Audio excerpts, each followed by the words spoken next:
caste system is a system of defining class or assigning status to a specific from the time of birth.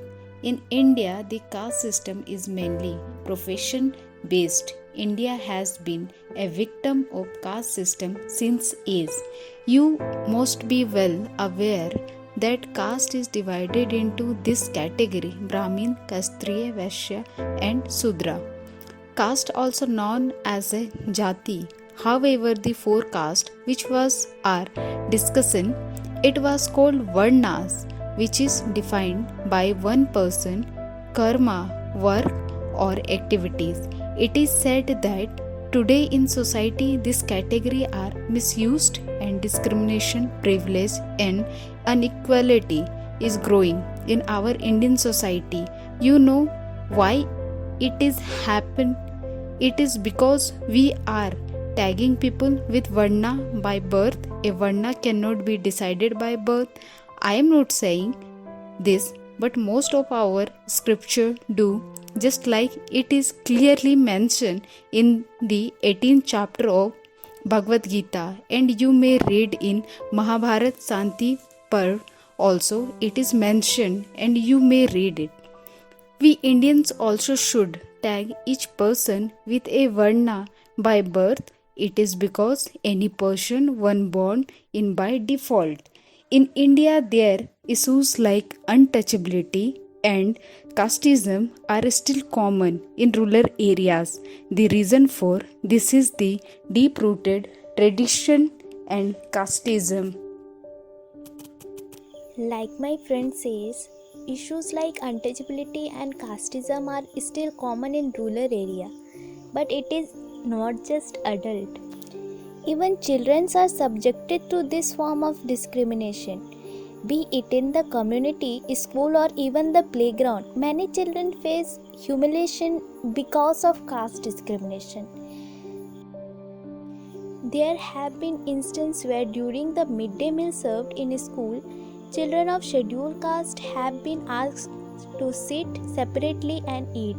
Scheduled caste girls have been asked to clean the school toilet, and teachers have asked children belonging to the minority community to sit right at the back in the class.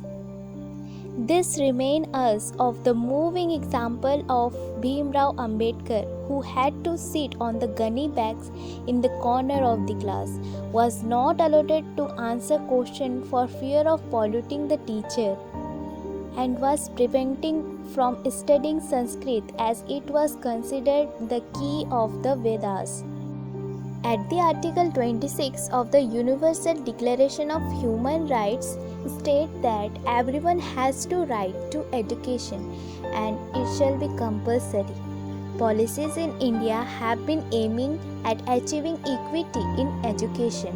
It also has to ensure that school environments create space for the inclusive of communities which were historically and unfairly disadvantaged, making sure the system caters to the diverse needs of the all children.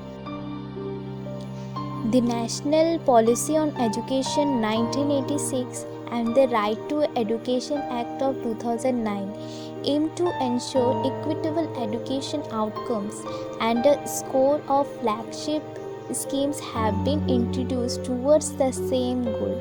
Few of the schemes includes like Sarva Shiksha Abhiyan, midday meal, which emphasizes the elimination of various forms of discrimination. The midday meal scheme is uploaded as to create space for children from all backgrounds to sit and share food, thereby eliminating the invisible human created barriers.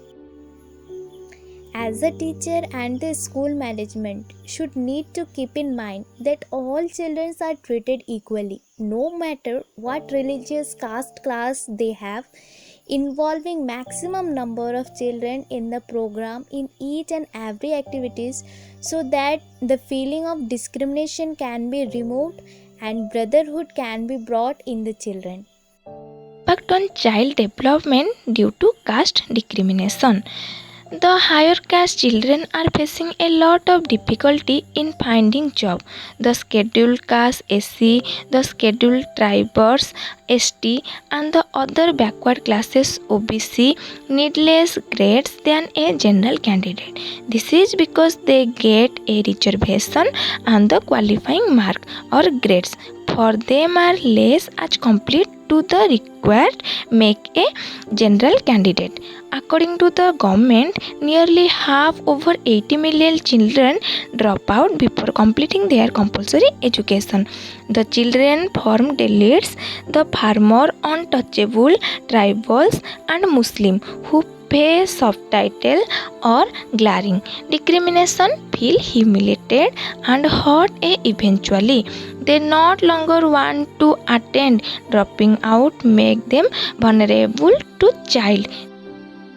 The Indian government has enacted laws to remove untouchability and has also brought in many reforms to improve the quality of life for the weaker section of society. These are like Article 14, Equality before the law. It means that the state will not distinguish any of the Indian citizens on the basis of their gender, caste, religion, or even the place of birth. Article 15, Prohibition of discrimination on grounds of religion, race, caste, sex, or place of birth. Article 16, Equality of opportunity in matters of public employment. Article 17, Abolition of untouchability. Article 46, it says the state shall promote with special care the education and economic interest of the weaker section of the people, and in particular of the scheduled caste and the scheduled tribes, and shall protect them from social injustice and all forms of exploitation. Article 330, Reservation of seats for scheduled caste and scheduled tribes in the House of the People. Article 332, Reservation of seats for scheduled caste and scheduled tribes in the Legislative Assembly of the state. Article 335, Claims of scheduled caste and scheduled tribes to service and post.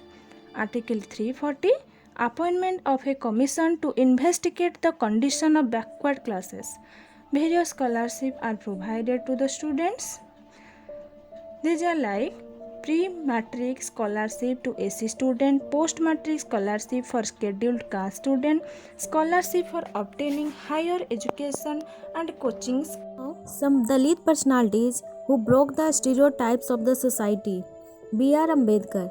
B.R. Ambedkar is one of the reasons behind the rise of the Dalit fighters. He was an Indian jurist, economist, and social reformer.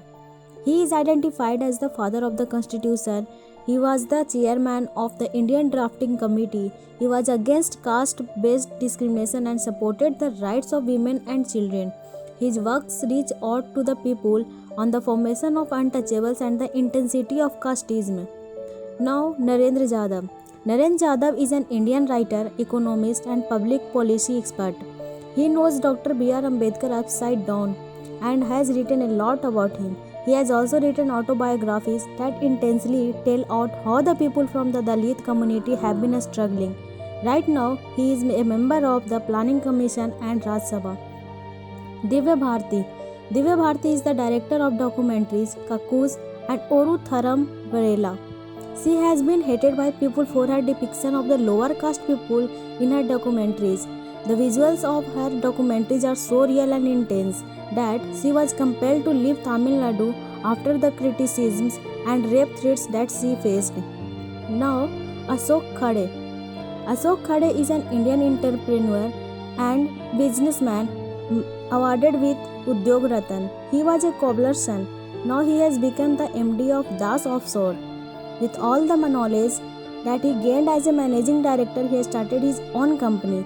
Now he has grown enough to provide jobs to more than 4,000 people in his company that has an annual turnover of rupees 500 crore. Conclusion.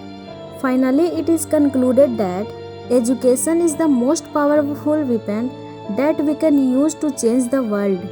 Education needs to be revolutionary, and the revolution starts when we unlearn our own biases. But none of this will make any sense if the education system, including teachers and curriculum, are biased on the basis of caste, gender, religion, or race.